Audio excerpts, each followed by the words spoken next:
For several decades, lots of us have been worried about the Earth, about it getting overpopulated, about it getting overpolluted, about climate change.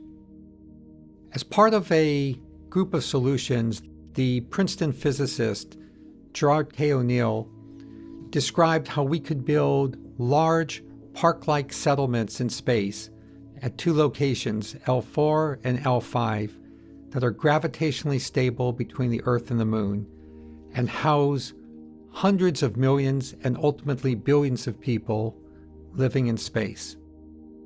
This presentation will show how all of us watching it can be part of this ultimate population of billions of humans living in space. Dr. Gerry O'Neill was a Princeton physics professor who showed that it was technologically possible with even space shuttle technology to build very large space habitats that could ultimately accommodate more humans than were living on Earth, returning the Earth itself to a park-like environment. He called these orbiting space habitats the high frontier, and he proposed that they begin at two orbital locations called L4 and L5, which orbit around the Sun but are halfway between the Earth and the Moon and are gravitationally stable in those locations. Each of these L5 or L4 space settlements would be so large that millions of people could live on them, and they would be really park-like themselves inside their interiors. Gerry O'Neill pointed out the human tendency to overestimate the near term and underestimate the long term. As a result of us humans failing to act on his blueprint in the 20th century, we will likely have to wait until the 22nd century for L5 space settlements. This talk will show how to turn the 100-year wait from a negative into a positive, how to turn, if you will, a moonshot into an Earthshot. Jeff Bezos and I have two things in common. We both studied Dr. O'Neill's writings in the 1980s, and we both were so compelled by his logic that we made achieving L5 space settlements for humanity our life's ultimate purpose. I believe Blue Origin will make space settlements happen by creating the infrastructure from which settlements are as inevitable as Amazon was inevitable from the infrastructure of FedEx, credit cards, and the internet. But I heard last year at the International Space Development Conference from Jeff Bezos himself that he wants our help. This presentation shows how we can help make space settlements happen and in fact get there in our lifetime. The first thing to realize is that we actually have the money to do it. Albert Einstein, seen here talking with Paul Robeson and others, pointed out that compound interest is the eighth wonder of the world. Most people just don't get its power, but in human affairs, it is as powerful as Einstein's other revelations were in the realm of physics. This chart shows that if we put aside just $3 a day for 10 years and invested at the rate the stock market has grown since Apollo 11 landed on the moon 50 years ago next month, that it will be worth $10 million by the time an L5 space settlement is ready in the year 2130.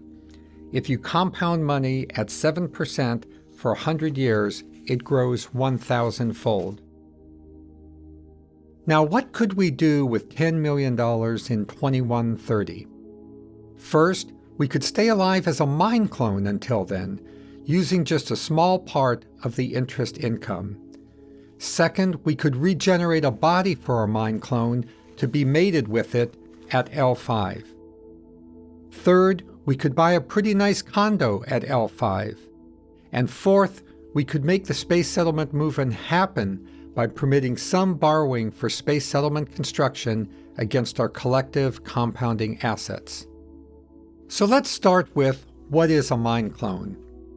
It is a living extension of you, created by processing your entire digital footprint, called a mind file, with a consciousness operating system called mindware. The mindware extracts your unique personality from your digital footprint, and uses it as unique settings for a consciousness operating system. Mindware, or consciousness operating systems, are one of the largest areas of big data, AI, and big tech R&D. This chart shows how the makers of software assistants, such as Siri and Alexa, as well as open-source chatbot makers, are relentlessly improving their products to create mindware. Once mated with your mind file, and subject to you providing ethical consent to activate your consciousness, your mind clone will emerge. All of this industrial and grassroots open source effort is going on because everyone realizes that the best smartphone is a mind clone. This is why each generation of smartphones seems to know us better and better and better. The line between our minds inside our skulls and our minds resident in the cloud will blur and blur and blur. I feel confident that we can stay alive as mind clones many decades before L5 is ready, because information technology is compounding at a much faster rate than our $10,000 will grow to $10 million. According to dozens of independent assessments, we can expect mind clones by the 2040s. The 1,000-fold increase in compounding at 7% is how we got from $10,000 to $10 million. But computational capability is doubling every 2 years, which means a billion-fold increase in just 60 years. We are currently only a 100,000-fold gap from a mind clone, based on where computers like Watson and Blue Gene are today. That means we should have our mind clones thinking and feeling like us in about 34 years. But even if it took a billion-fold increase, you saw from the previous slide that we would be there before the end of this century. Some people think that the doubling of computational capacity will level off due to the tapering of Moore's law. But Ray Kurzweil has shown that Moore's law is just one implementation of the law of accelerating returns, which long preceded semiconductors. The doubling rate of information processing is a consequence of coding, such as language, printing, networking, and even DNA. Harvard's top expert on aging, David Sinclair, has adopted an information theory basis of aging and shown that at a biochemical level, it is simply a consequence of loss of information. As that information is restored, aging can be slowed, halted, and even reversed. By creating a mind file, you put yourself into cybernetic biostasis, at least when your heart stops. But you are still alive because death is the irreversible cessation of all functions of the brain. A big function of your brain is your memory and your consciousness. In cybernetic biostasis, neither is, quote, irreversibly ceased, close quote, because both can and will be restored with mindware. Therefore, according to the Uniform Determination of Death Act, you are not dead. Now, the legal system doesn't yet accept this, but it will once mind clones become ubiquitous, and especially once they include our loved ones. That is, in fact, the main topic of my book, Virtually Human. Since your mind clone is a definite beneficiary, we can create a legal trust for it, and I propose that the way we will get to L5 in our lifetimes is to create L5 trusts. For this to work, two key hypotheses must become true.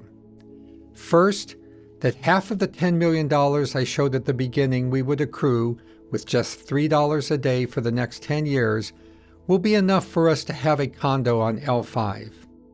Second, that the other half of the $10 million will be enough to provide our mind clone with a regenerated body to physically occupy that condo on L5. The rest of my presentation shows the reasonableness of these two hypotheses. By the way, if we can get 1 million spacers to create these L5 trusts for just $3 a day for just 10 years, we will be able to contribute $5 trillion to the construction costs of L5. I think Blue Origin would appreciate that quite a bit. The first step to occupying L5 in our lifetimes is to create a mind file. This can be done at sites like I have created, called LifeNaut, or at sites any of you can create. Your mind file is your consciousness in biostasis. It time travels your life to L5. It is actually incredibly easy to create a mind file. There is no need to scan your brain. In fact, mind files are auto-created in the background of our day-to-day digital life. All you really need to do is to evidence your intention for your mind file to be activated into a mind clone. That is why I set up the lifenaut.com website to accomplish that essential legal step. Some people believe DNA is also important to their consciousness. At lifenaut.com, we also store your DNA indefinitely in liquid nitrogen for a one-time fee of about $100. I don't personally believe your DNA is essential to who you are, but people have different opinions about that, so we make it available. An important question is to ensure the mind file that will become your mind clone, that will become the occupant of L5, is in fact you. I believe that job falls very nicely to L5 trustees and to L5 trust protectors. Legal trusts always have a trustee and can have a trust protector. I think a good division of responsibilities is for the trustees to ensure that your mind file is yours and not mixed in with someone else's or otherwise corrupted, and that the mindware used to create your mind clone is certified, healthy consciousness creating mindware. I'm fairly confident that in the coming decades, the FDA will itself certify the types of mindware that can be used to create consciousness. The job for trust protectors, which is usually a long-lasting law firm advised by technology experts, is to authenticate that the resulting mind clone is in fact you and not a false image of you. This can be accomplished by having psychologists compare discussions with your mind clone with an examination of your mind file. It will also be greatly facilitated by using certified mindware. Another key job for the trust protector is to obtain a legal identity for your mind clone. Once your heart stops ticking, you will lose your legal identity. However, once your mind clone is shown to be alive, then you will be entitled to a new legal identity. It will be the trust protector's job to obtain that new legal identity for you. Since it is likely that our mind clones will awake before L5 space settlements are ready, the question arises, what will we do until then? I think we'd hang out in virtual worlds, stream movies, chat with friends, read books, play games, basically do all the things we do right now. And especially important, in my view, is to do meaningful engineering and design work for the L5 space settlement. It will be the job of our trustee and trust protector to ensure that we are psychologically self-actualized, with purposeful lives during our residence in virtual reality, pending our instantiation in bodies residing in our condo on L5. To me, this seems like heaven. Being able to financially and cognitively contribute to space settlement, all because of wise decisions costing only $3 a day several decades before. Being able to help create the infrastructure for living in space and to then actually take up residence in space. This is what I call heaven. Now that we have a mutual understanding of what a mind clone is and how that is us continuing our life in digital form, let's examine the reasonableness of our two key hypotheses, the condo hypothesis and the body hypothesis. As to the condo hypothesis, you can see from this chart that over the past century, average house sizes in the U.S. went from 700 square feet to 2,000 square feet, and costs from $3,200 to $200,000. That means costs per square foot have increased 20-fold in the last century. I think it is reasonable to assume that this trend will continue, meaning that by 2130, an average home will be $2,000 a square foot. With $5 million, our $3 per day will have become by then, we would be able to purchase a 2,500 square foot condo. Quite comfortable. By the way, the text box shows the calculations that even 1 million L5 trust beneficiaries would use would add up to only 10% of the Island 4 version of the L5 space settlements designed by Dr. O'Neill. In fact, several million people could live on an Island 4 space settlement at L4 or L5. So us 1 million trust beneficiaries would make up just a minority of the population. But I think it would be an honored minority, as borrowing against our $5 trillion in combined assets would have been a major factor in enabling Blue Origin and others to build the Island 4. Now, it may be argued that condos on L5 won't reflect average housing costs in 2130. I mean, the view is pretty spectacular. However, even if the cost per square foot are twice what the average would be, that would still leave us with a quite comfy 1,000 square foot condo for $5 million in 2130. And if it is even more expensive than that, our trust documents can give the trustee authority to purchase whatever living arrangements the money can buy. Even shared, or in modern parlance, co-living arrangements are very trendy. Let's move now to hypothesis 2, that $5 million in 2130 would also be enough for a regenerated body into which your mind clone can reside. I like to show that this is probable in 3 different ways. First, by analogizing a regenerated body in 2130 to a kidney transplant today and showing the cost to be within $5 million. Second, by showing the trends in 3D printed biology are such that $5 million in 2130 will be an order of magnitude more than is needed for a regenerated body. And finally, third, if I'm totally wrong about biology, that we will assuredly be able to afford a robot-like machine body in 2130 to host our mind clone. Starting with the kidney transplant analogy, the present value of $5 million in 2130 is about $200,000 today. As the quote at the bottom of this slide shows, $200,000 is way more than enough for a kidney transplant today. Indeed, it is interesting that in relative terms, a kidney transplant today is much cheaper in 2019 dollars than it was in 1970, when the procedure and its substitute, dialysis, first became generally available.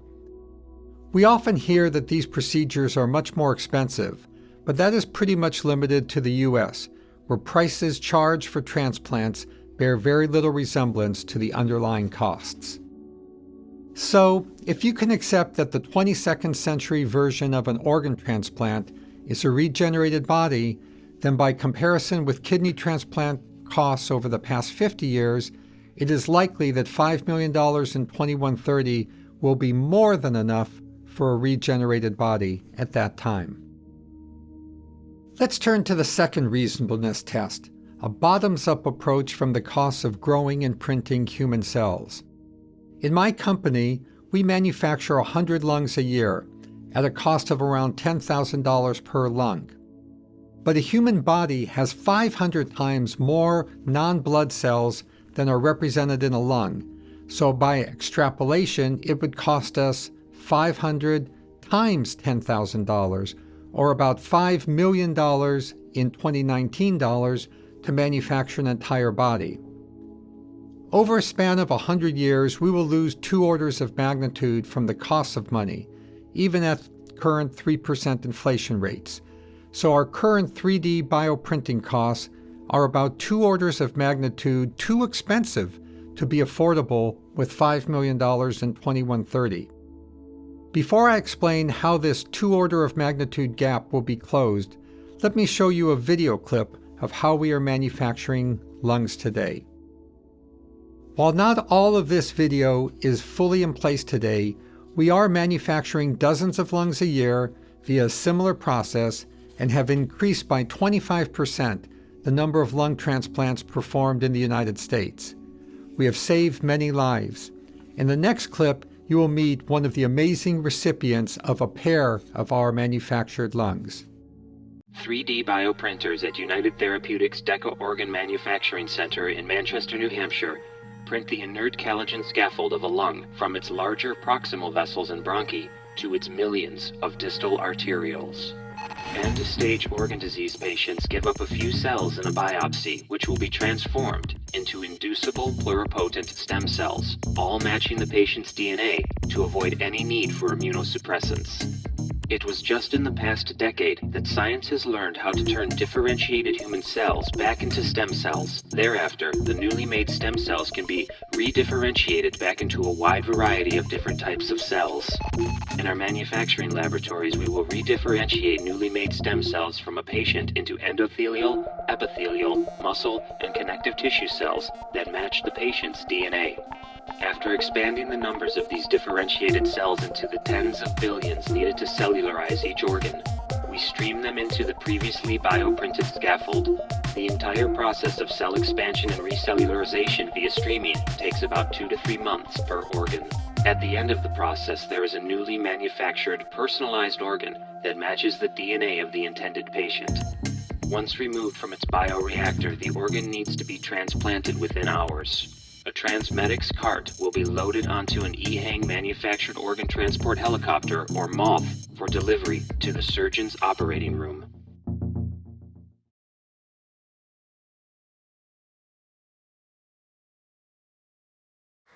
In 2011, at our quinceañera, I gave a speech inspired by JFK's 1960s moon speech. He had said back then that before his decade was out, that the US would land a man on the moon and return him safely to Earth. 50 years later, in 2011, I said that before this 20-teens decade was out, we would transplant an end-stage lung disease patient with a manufactured lung and return them safely back to health. At the time, we were about as close to that goal as the US was to the moon goal when Kennedy gave his speech, which was far, far away. John Glenn had barely orbited the Earth for the first time, and rockets often failed on launch. Now, 7 years later, in 2018, I can hardly believe that not only did we accomplish our goal ahead of schedule, and not just once or twice like the 1960s Apollo program, but that we have used our manufactured lungs to bring many dozens of end-stage lung disease patients safely back to health.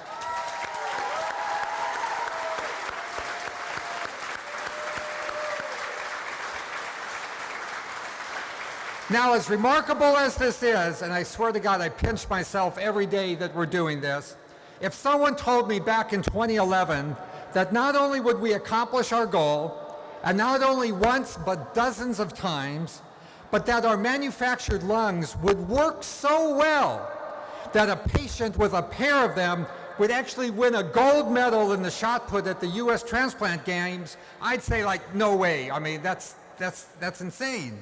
But in fact, that is actually what happened, and now it is my great honor to invite up to the stage Heather Leverington.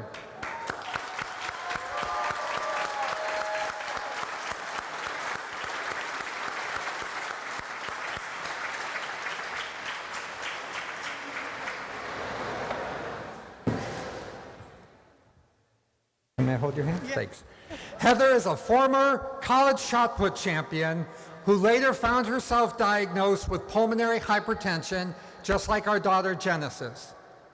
Heather, it is my great honor to give you the first UT Champion Award for your heroism in battling lung disease, your courage in accepting our manufactured lungs, and your sportsmanship and victory at this year's US Transplant Games.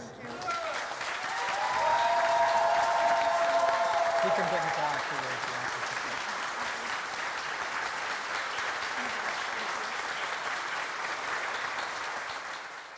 So while there is no doubt that body parts can be regenerated to be healthy and strong, there is a need to reduce the costs of doing it by 2 orders of magnitude, and to extend it to entire bodies for the second hypothesis, our body hypothesis, to be proven true.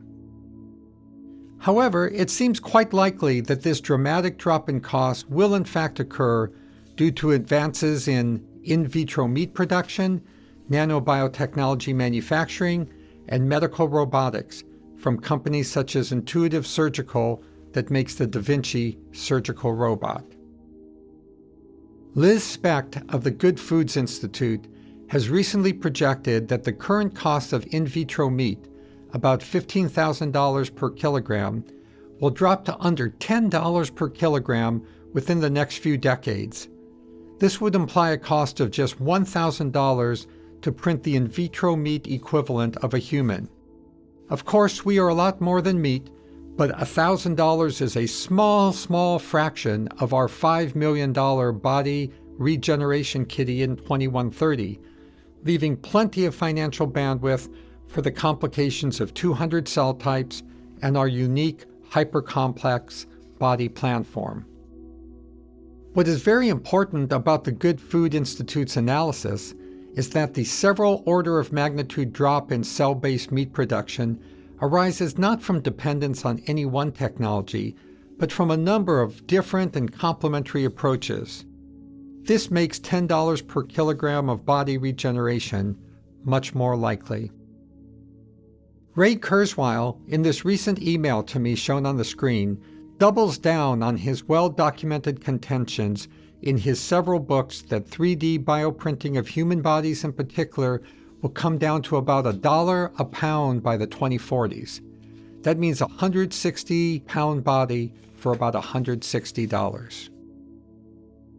While this seems remarkable, it is quite consistent with what the in vitro meat industry is expecting. In any event, it more than makes up for the 2 order of magnitude cost difference I pointed out between my own company's manufacturing of lungs and other organs today and the cost that would need to be achieved to 3D print a regenerated body in 2130 for $5 million of 2130 dollars. Here is a cool video of 3D bioprinting of a functional mammalian heart with blood vessels and all by an Israeli biotech company just last month.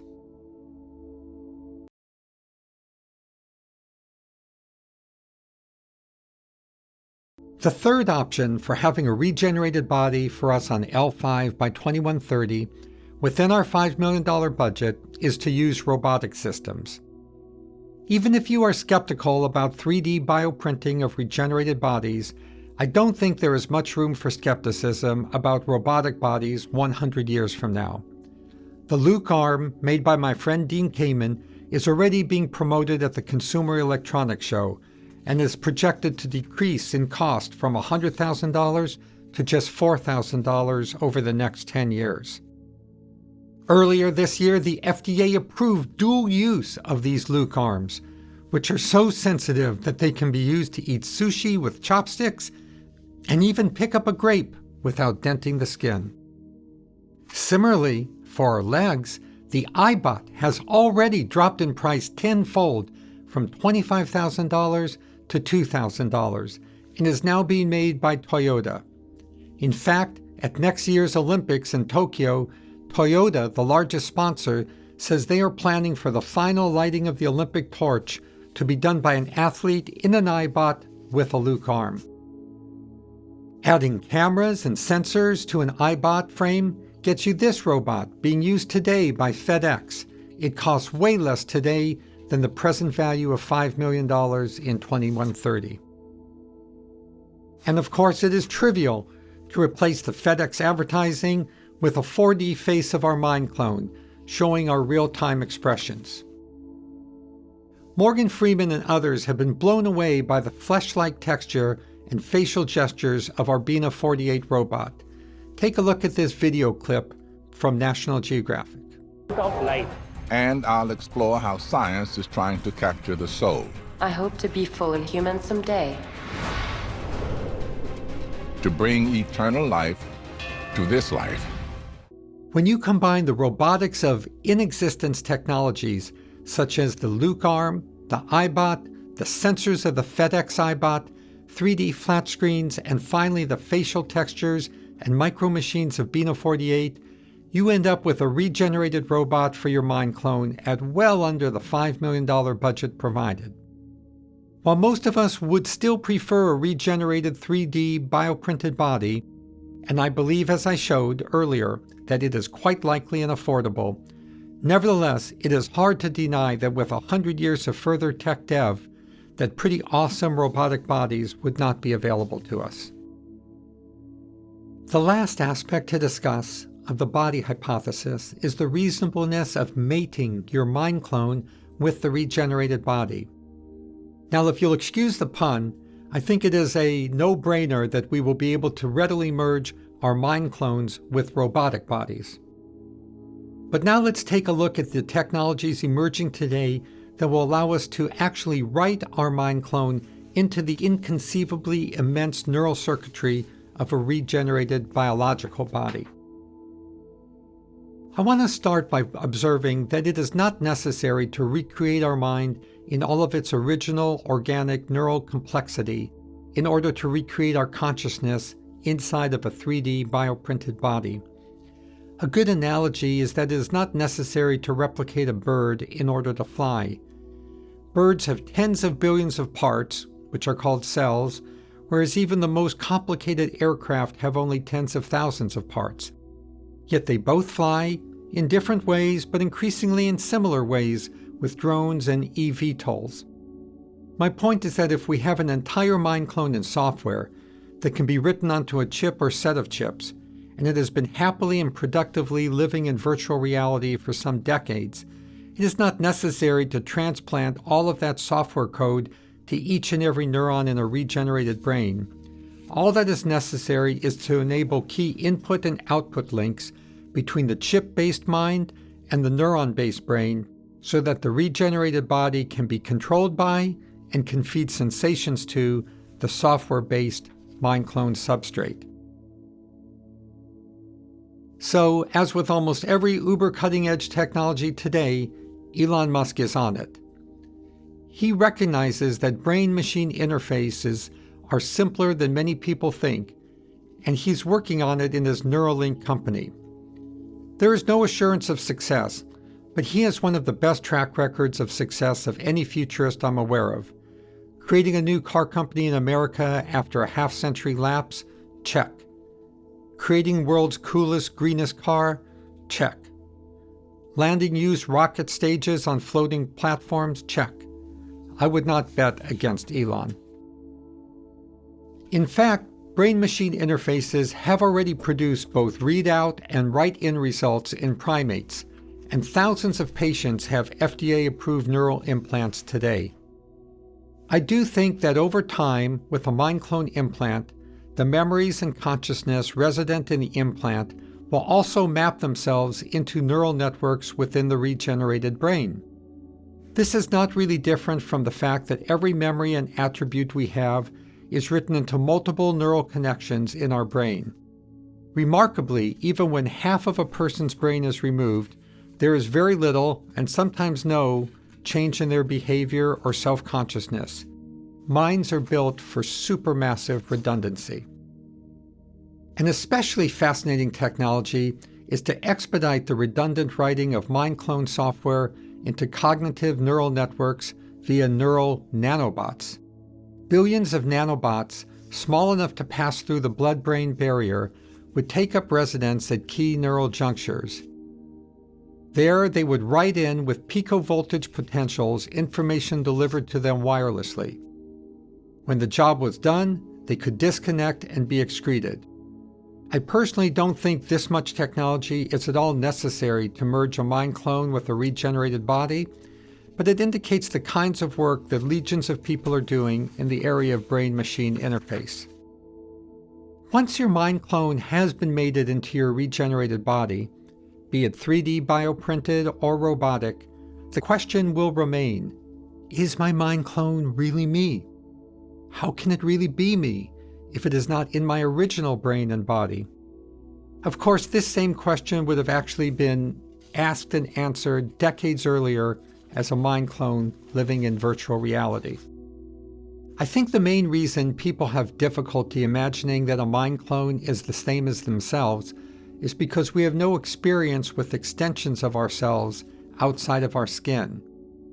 We have always experienced our skin as the boundary of ourself, whereas in fact our skin is just a border to ourselves, and the real boundary of ourselves extends to anyone and anything that thinks and processes information in the same idiosyncratic way that we do. In addition, we think of ourselves as static, fixed beings, whereas in fact we are more like shifting clouds. Nearly a century ago, Hermann Ebbinghaus showed conclusively that people forget 80% of the information they experience within a month. We are not the same person we were as a kid. We are not the same person before and after our education, travel, or military experience. Our very identity is by its very nature a shapeshifter. As mentioned earlier, it will be the job of our L5 trustees and trust protectors to ensure using psychometric tools that we awake as mind clones as the same person we were when we took our last heartbeat. But being the same person doesn't mean having the same identical memories, thoughts, and motivations. We don't even have those from one day to the next. Instead, being the same person means an expert who has assessed the totality of your mind file, including video interviews, and who then carried out hours of conversations with your mind clone, would come to the conclusion that your mind clone and your original self were one and the same consciousness. That there is a core sense of self, some people would call it the soul, and that there was a continuity of mannerisms, personality, recollections, feelings, beliefs, attitudes, and values. I like the Persian proverb that the best memory is one which forgets nothing but injuries.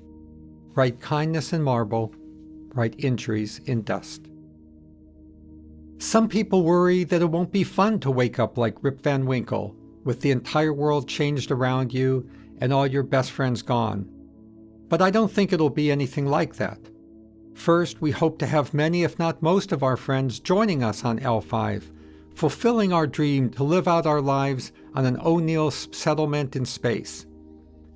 Second, unlike Rip Van Winkle, we will be part of a constant process of synchronizing our mind files and mind clones with modernity. As our mind clones are awakened, we will be gently reminded of our consent to the process and of the changes in the world that have happened. Once our mind clone is awakened, we will be active participants in modernity, up to and through the point that our mind clones are instantiated in a regenerated body, and our regenerated body is living in an L5 condo. Some people insist that the mind clone cannot logically be the original person, and is at best a descendant of the original person. I don't really think this changes anything, because having one's descendants living in space would certainly be a victory, and all the more so if the descendant was scarcely differentiable from ourself. A person awakening as a mind clone will know that they are not living in their original body, and will be sad about that, but they will also know that they will have funded a trust that will get them a new body and a condo on L5. They will also know that they can finally catch up on their piles of books and magazines to read, and do useful design and development work for L5. I think that it will be tremendously exciting for them, whether they think of themselves as Self 1.0 or Self 2.0. In summary, with respect to the me or my mind clone question, it is at once a subjective question, a legal question, and a cognitive science question. Just like agitation over civil rights for various demographic groups, from women to slaves to LGBTQ people, all people that the power structure claimed had diminished capacity, but for all of whom ultimately we achieved some level of legal equality, I think it is likely that cyberphobia will give way to legal rights for mind clones. It may very well be that compromises result in only economic rights for mind clones on Earth, without voting or family rights, but that L5 space settlements will be looked at as the one place mind clones can enjoy full legal and social equality. You will know if your mind clone is you. Your family and your loved ones will know and will care.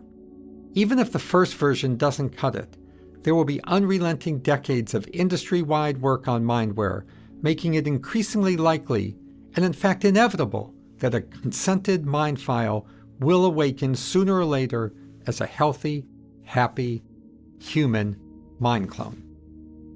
So let's now conclude by laying out all the cards on the table. The way to get to an L5 space settlement in your lifetime is to join the group of spacer beneficiaries in the lower right-hand corner who are contributing $3 a day to an L5 trust. That trust will specify an institutional trustee to effectuate the intent of the beneficiaries and an institutional trust protector to further effectuate the intent of the beneficiaries, including monitoring the trustee itself.